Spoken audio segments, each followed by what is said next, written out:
Today on the patio, we're talking all about 3-2-1 ribs and why they're terrible. I've got one rack that we're doing 3-2-1 and one rack the regular way, and I'm going to show you the differences and why you should rethink your rib game. Let's get into it.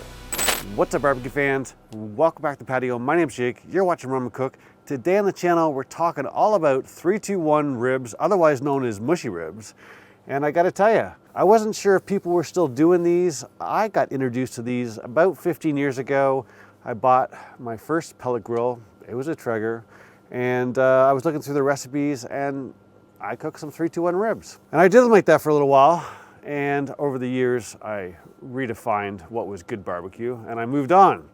But it popped in my head the other day and I was like, man, do people still actually do that? And I Googled it, and sure enough, one of the first recipes on there is from Traeger.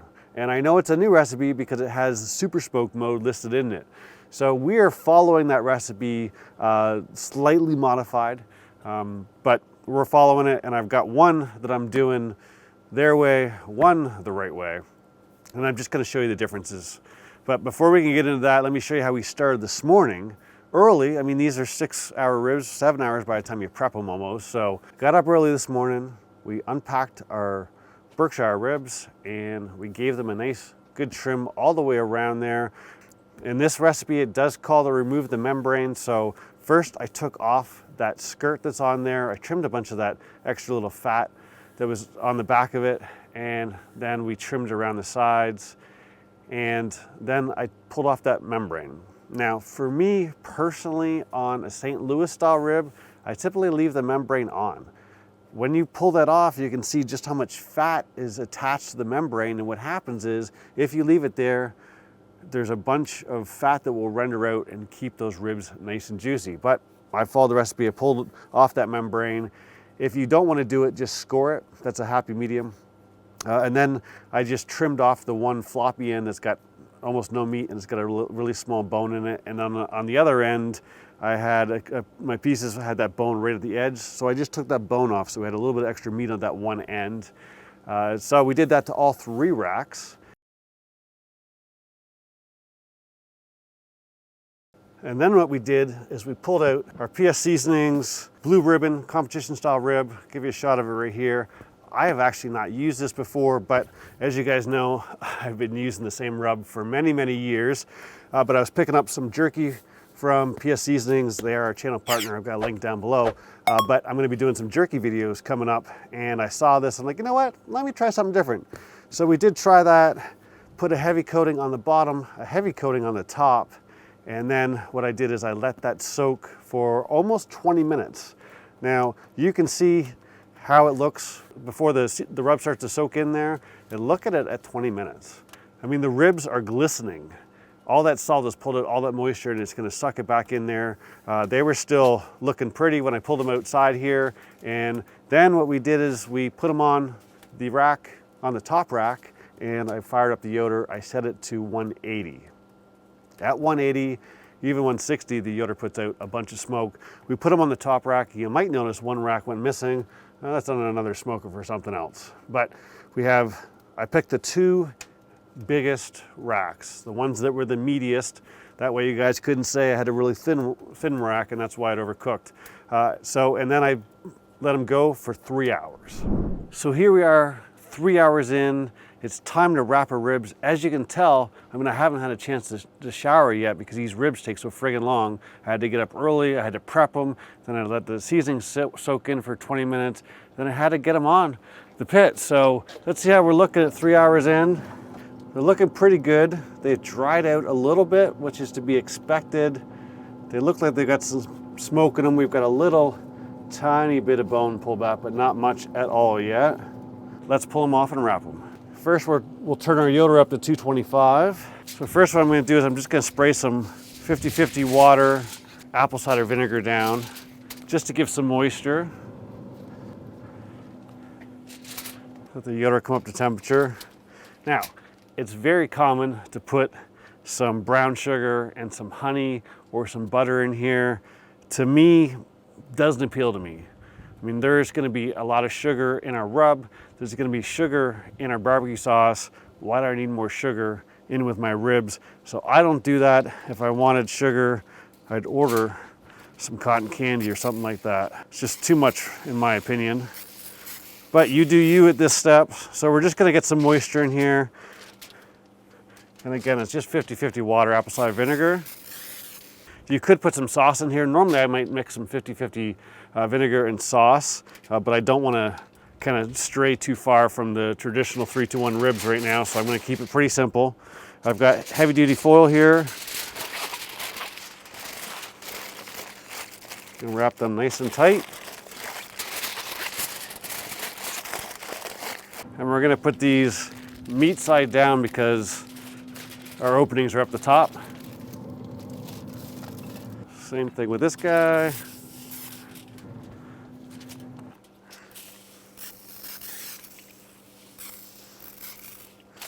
Yeah, these things have got a great color with that rub already.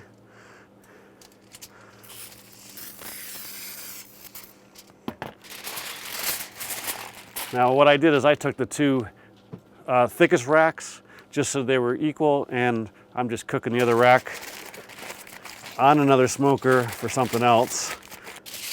I know there's those out there that are saying, hey, there's 3 racks to begin with, what happened to them? And now what we'll do is I got a couple hours to kill for one of them. The other ones I'm not gonna follow this step for. Normally I wouldn't even wrap them. I would leave them unwrapped for a little while longer, but I'm gonna kind of show you the difference here if we don't wrap as long. So we're gonna throw these in. Again, we're going meat side down, 225, and I'm gonna go have a shower. It's approaching noon, so I can have a rum and coke when I come back. So now it's been an hour since we wrapped. I wanna see how we're doing out of curiosity here. Been rolling at 225. Wow, ton of moisture in there, right? You really don't need much liquid. That's why I gave it a very light spray. Let's see what we're up temperature-wise out of curiosity here. 196. Make sure you get between the bone. 197, almost 198, right? There's 198. This side's a little bit less, 192. So, as you can see right now, these are nearly done. You can tell by the feel of them they're nearly done. So what's gonna happen when our other rib's sitting there for another hour? I've actually never taken a temperature, but I'll be very curious to see what happens here. But what we're gonna do now is I don't need these to cook anymore like that, right? I'm gonna let the air movement dry this out for a little bit, and we'll let these kind of tack up before we put some sauce on them. You can see lots of bone pull back already. Throw this on here like so. Now what we're gonna do is this will get a little bit more smoke because we're at 225, but it's also gonna dry this off because this is already kind of a little mushy. It's been sitting in all that juice, but that'll be fine. It'll dry up for a little bit. So we're gonna let this roll for a little bit. So as you can see, there's already gonna be a dramatic difference between the two of them. I'm kind of wishing now that I had left the third one in this video and I just did it my traditional uncovered way, but I do have a video, I'll put a link up here, where I do wrapped versus unwrapped. But as you can see, there's quite a difference already. So what I'm gonna do is we're gonna let these go until they're ready to sauce, and I'll bring you back at that time and let you know how long it's been. So we're sitting about 45 minutes. I wanna show you what we're looking for, and then what we'll do is we'll look at our ribs that are still wrapped. Now what happens after we pull them from that foil, the temperature drops off, plus I'm taking some video and stuff, so it has an impact on it a little bit. But if we look here, number one, we're looking for feel, right? We're about 190. It should be tender, but you don't want it mushy, right? So we're around 190.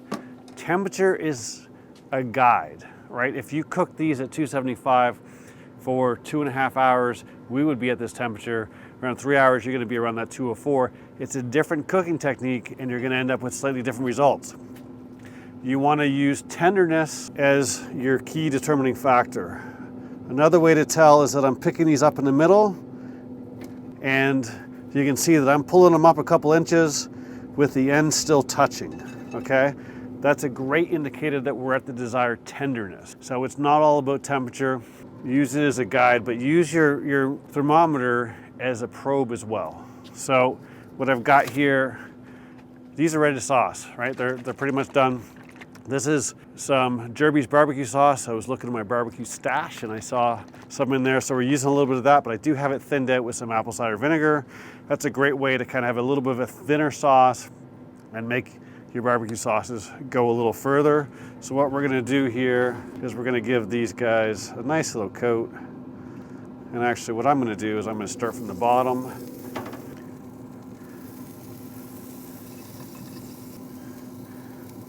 And if you want a little thicker so it sticks a little bit better, you can definitely do that. But if you leave this alone, this will tack up and coat your ribs nicely.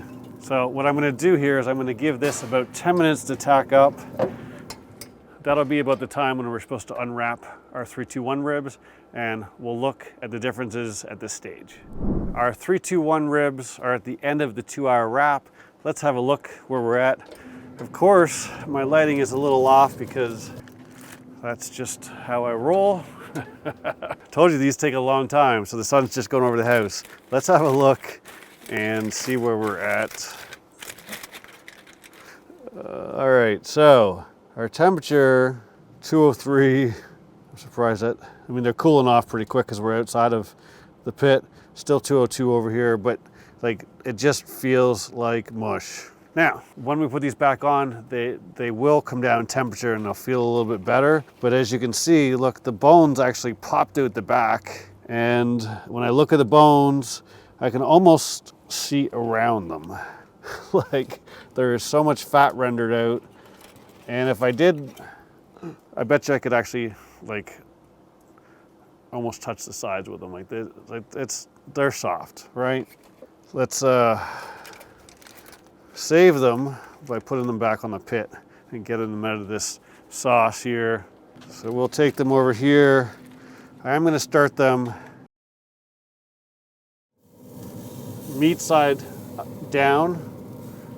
That way I can kind of sauce the bottom here a little bit. We'll use the same sauce on them. I went a little runny on this. I could have left or added a little bit more sauce to make it a little thicker, but it'll be okay. So what we're gonna do is we're gonna go at least 15 minutes on this side to try and tack up this sauce. Let them come down in temperature a little bit and see if we can firm them up a little bit is what's gonna happen, right? Now, while we're here, if we look at these guys, you can see our sauce is pretty much all dried up. We're gonna turn these on the side here and we will give these a good coating as well. And what I'm going to do here is I'm going to give these a coating with the thin stuff. I'm going to get a little bit more of the barbecue sauce just to make it a little thicker. I went a little thin on this for my liking, but it'll add a layer of flavor here. We'll see what it looks like after 10 minutes. So it's been another 10 minutes. We will get these guys off first of all. I did put a little bit of another thicker coating on. I'll show you these right here, just to make them look a little nicer. I thinned out the sauce just a little bit and I wanted a little bit more color on them. So for these guys, again, like I could pull this bone out right now. They're hot. Right now, I feel like if I move too fast, I could rip those apart. That's how tender they are. We will put another coating of sauce here.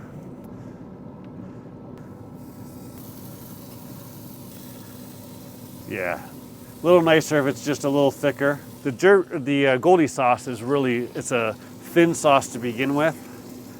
So what we'll do is we'll let those guys go. They have another 44 minutes. See where they're sitting there.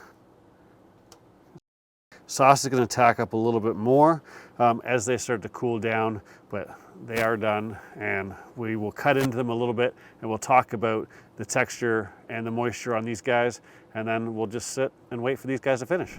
All right, so we've got about 23 minutes left for our 3-2-1 ribs. These guys have cooled off for nearly 15. Let's have a look. Nice color, good bone pullback.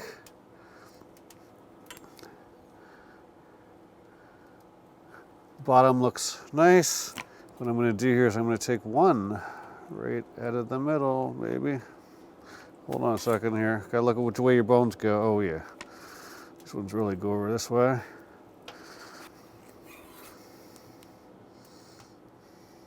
That is a nice moist rib. Sauce is tacked up. You can tell that it's got some firmness to it, but I think it'll still be good.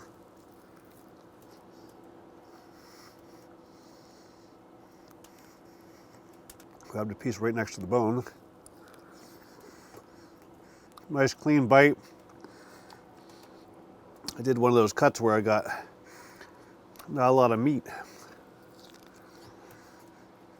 Super moist, nice smoke ring. So overall, a nice juicy rib. You can see the smoke ring here. It did come off the bone clean, but when we bite into it, we have a little bit of chew and a clean bite though, right? How we do it if we remove an hour from the process and we don't steam our ribs quite as long. So what I'm gonna do is I'm gonna put these guys back inside and we'll let these ones finish off. We're gonna let them go until they get to that 1 hour mark, and I'll show you what they look like, and then we'll let them cool down for 15 minutes like I did these, and then we'll try those ones. So we're at the hour mark. Let's pull these guys off and have a look. Give you a look at the underneath there. It's definitely soft. What we're gonna do now is we're gonna let these guys rest for 10, 12 minutes, and then we'll cut in and see how they compare. It's been just about 15 minutes. These are all nice and cooled down, so we can give them a try.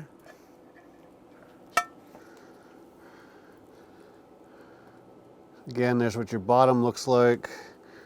Our bones are going this way, so we'll take one right out of the middle again. Now I'm using a super sharp serrated knife to try and not break it apart.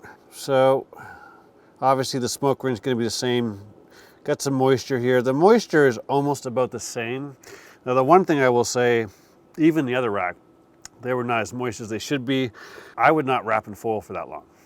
In fact, when I generally do ribs, I don't wrap anymore at all. Maybe to rest and hold, that's about it.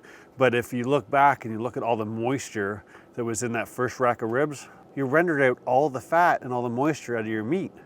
It's just sitting there, and now no way to put it back in. So it definitely turns out a little bit of a drier rib in the end. This one, because it was wrapped for 2 hours, even has less moisture in it. So you still got some at the end here. You can see, you know, a good shot of that.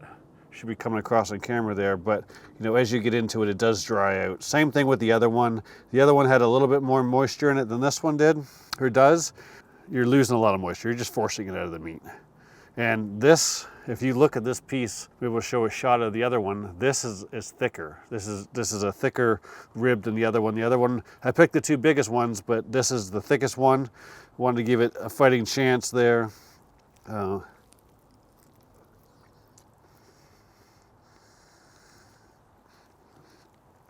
I didn't give myself very much meat. I cut exactly what I expected. This is, I mean, the meat just crumbles, right? Good flavor, but it's just, the whole thing just peels off the bone, right? This is a mushy rib. Ribs are not meant to be mushy like this. I mean, you end up with a decent flavor, but ribs are really not meant to be this mushy. If we get another one, I mean, like I can pull the bone right out. And just picking this up, look what happened. My bone fell out, right? So this is a mushy rib. These have less texture than a well-done pulled pork. Just to kind of give you a visual for what you're tasting here. It's a mushy rib. They fall off the bone. They've got some flavor to them, but they are mushy. This just is not how ribs are supposed to be done. If you're still doing the 3-2-1 method, I get it. I did it for a long time, but you gotta try something different, and I guarantee you, you're gonna appreciate a rib more. And if you're still looking at this and you're going, Jake, you're crazy, you don't know what you're talking about, and you wanna leave me a comment down below that says 3-2-1 ribs are better, here's what you do. Tomorrow when you're going to work, run into your boss's office and say, listen, my barbecue counselor prescribed me some time off. I need to get my head right.